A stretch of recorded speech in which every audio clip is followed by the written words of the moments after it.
اللہ صلی اللہ علیہ وآلہ وسلم نے پیشگوئی فرمائی تھی کہ قریب ہے کہ دیگر قومیں تم پر ایسے ٹوٹ پڑیں گی جیسے کھانے والے پیالوں پر ٹوٹ پڑتے ہیں۔ تو ایک کہنے والے نے کہا کیا ہم اس وقت تعداد میں کم ہوں گے؟ آپ صلی اللہ علیہ وآلہ وسلم نے فرمایا کہ نہیں، بلکہ تم اس وقت تعداد میں زیادہ ہوں گے، لیکن اللہ تعالیٰ تمہارے دشمن کے سینوں سے تمہارا خوف نکال دے گا اور تمہارے دلوں میں وہم ڈال دے گا۔ تو ایک صحابی نے عرض کیا یا رسول اللہ صلی اللہ علیہ وآلہ وسلم، وہم کیا چیز ہے؟ آپ نے فرمایا یہ دنیا کی محبت اور موت کا ڈر ہے۔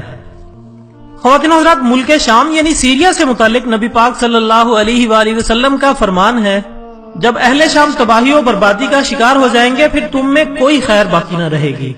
دوستو، اس حدیث مبارکہ کے لحاظ سے عرب ممالک کے سنہرے دور کے خاتمے کی اہم وجہ ملک شام کے موجودہ حالات ہیں۔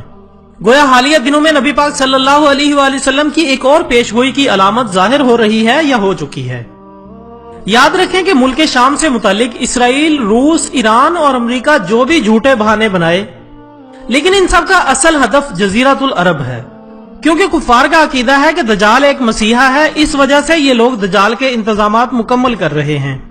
اس مقصد کے لیے انہیں عرب کنٹریز میں عدم استحکام پیدا کرنا ہے، کیونکہ ملک شام پر یہود و نصارہ قبضہ کرنا چاہتے ہیں، اور دوستو یہ امام مہدی علیہ السلام کے ظہور سے قبل ہو کر رہے گا۔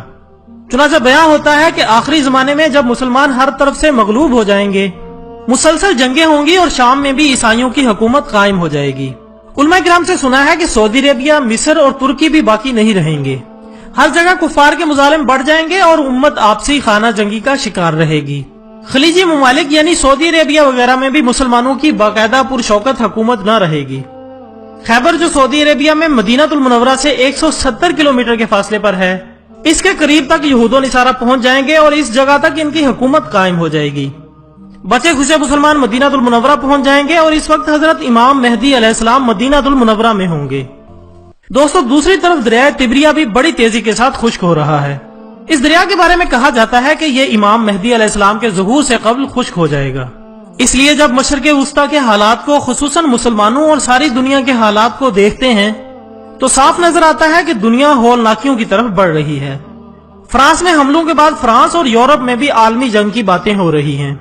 نولی فیکٹری کے دوستو، یہاں ہندو پاک کی رنجشیں اور کشمکش کے بڑھتے ہوئے حالات سے لگتا ہے کہ اب حالات غزوہ ہند کی طرف رخ کر رہے ہیں، کیونکہ حضرت ابو ہریرہ رضی اللہ تعالیٰ عنہ سے روایت ہے کہ رسول اللہ صلی اللہ علیہ وآلہ وسلم نے ارشاد فرمایا کہ میری امت کا ایک لشکر وقت آخر کے نزدیک ہند پر چڑھائی کرے گا اور اللہ اس لشکر کو فتح نصیب کرے گا، یہاں تک کہ وہ ہند کے حکمرانوں کو بیڑیوں میں جکڑ کر لائیں گے۔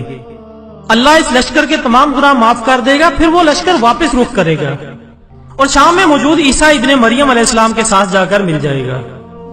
حضرت ابو ہریرہ رضی اللہ تعالیٰ عنہ نے فرمایا کہ اگر میں اس وقت تک زندہ رہا تو میں اپنا سب کچھ بیچ کر بھی اس لشکر کا حصہ بنوں گا، اور پھر جب اللہ ہمیں فتح نصیب کرے گا تو میں بھی جہنم کی آگ سے آزاد کہلاؤں گا۔ پھر جب میں شام پہنچوں گا تو عیسیٰ ابن مریم علیہ السلام کو تلاش کر کے انہیں بتاؤں گا کہ میں محمد صلی اللہ علیہ وآلہ وسلم کا ساتھی رہا ہوں۔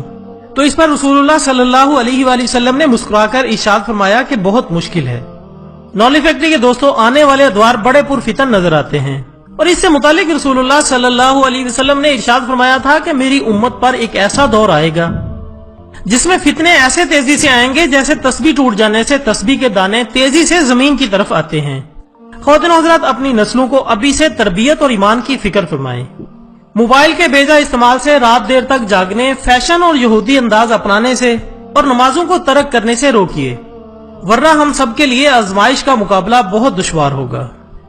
دوستو، چلتے چلتے ایک آخری بات عرض کرتا چلوں کہ اگر کوئی ایسی نایاب ویڈیو، قول، واقعہ، کہانی یا تحریر وغیرہ اچھی لگے تو مطالعے کے بعد مزید تھوڑی سی زحمت فرما کر اپنے دوستوں کے ساتھ ضرور شیئر کیا کریں۔ اس میں بمشکل آپ کا ایک لمحہ صرف ہوگا، لیکن ذرا سوچئے کہ آپ کی ایک لمحے کی اٹھائی ہوئی تکلیف ہزاروں لوگوں کے لیے سبق آموز ثابت ہو سکتی ہے۔